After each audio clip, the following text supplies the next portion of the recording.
हुक्मरान तहरीक इंसाफ में बड़ी दरार। जहांगीर तरीन का हम ख्याल ग्रुप का बाकायदा ऐलान कर दिया। इशाये में 31 अरकान से हल्फ लिया गया। राजा रियाज को कौमी असम्बली, सईद अकबर नौरानी को पंजाब असम्बली में पार्लिमानी लीडर मुकर्रर किया गया। मनी लॉन्ड्रिंग केस में जहांगीर तरीन की दरखास्त जमानत पर समाअत आज होगी। हम ख्याल ग्रुप अरकान 7 होंगे।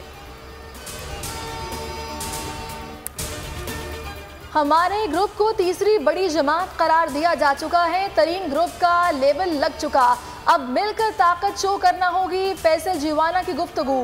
राजा रियाज का FIA और बैरिस्टर अली जफर की रिपोर्ट का इंतजार करने का मशवरा। जहांगीर तरीन ने कहा कि अब आइंदा मिलकर लाहे अमल बनाएंगे। इशाये के दौरान अरकान की गुफ्तगू सामने आ गई। रिंग रोड मंसूबे की मुकम्मल तहकीकात होंगी। मुलव्वस अफराद को किसी सूरत रियायत नहीं दी जाएगी। अगर तहकीकात न करवाई जाती तो ये बहुत बड़ा माली स्कैंडल बनता। वजीर आजम की काबीना इजलास में गुफ्तगू। गुलाम सरवर खान से सवाल किया कि अगर स्कैंडल में आपका नाम नहीं था तो न्यूज़ कॉन्फ्रेंस क्यों की। वफाकी वजीर ने वजाहत दी कि पंजाब हुकूमत की तहकीकात और TORs मेरे खिलाफ थे। मीडिया पर मेरा नाम लिया जा रहा था। रिंग रोड मंसूबे से जुल्फी बुखारी के ननियाल को फ़ायदा पहुंचता है। इससे जुल्फी बुखारी का कोई ताल्लुक नहीं। इब्तदाई तहकीकात में किसी वजीर या मुशीर का नाम सामने नहीं आया। जुल्फी बुखारी ने तहकीकात मुकम्मल होने तक इस्तीफ़ा दे दिया है। वज़ीर इत्तलात फवाद चौधरी की प्रेस कॉन्फ्रेंस। कहा, रिंग रोड मंसूबे में अरबों रुपए खाए नहीं बल्कि बचाए।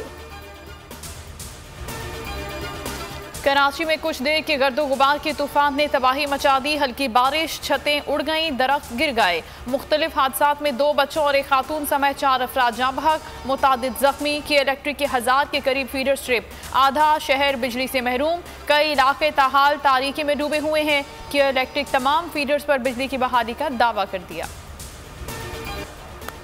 वज़ीर आज़म इमरान खान आज पेशावर का दौरा करेंगे। रेगिल आलम में मजदूरों के लिए तामीर शुदा 2056 फ्लैट्स का इफ्तिताह करेंगे। एक स्कूल का भी इफ्तिताह होगा। वज़ीर आला खैबर पख्तूनख्वा के मुआविन खुसूसी कामरान बंगश कहते हैं, वज़ीर आज़म मोमन डैम का दौरा करेंगे। वाबदा हुकाम वज़ीर आज़म को डैम के हवाले से ब्रीफिंग देंगे। मुल्क भर में बोर्ड इम्तिहानात हर सूरत होंगे। NCOC इजलास में फैसला। तालीमी इदारे हर मरहलावार खोलने की तजवीज़। 23 मई से 9वीं से 12वीं जमात तक के लिए स्कूल्स खोले जाएंगे। बलोचिस्तान में 25 मई को शेड्यूल इंटरमीडिएट के इम्तिहानात मुलतवी। मुल्क में कोरोना से मजीद 135 अमवात, 2566 नए केसेस रिपोर्ट हुए।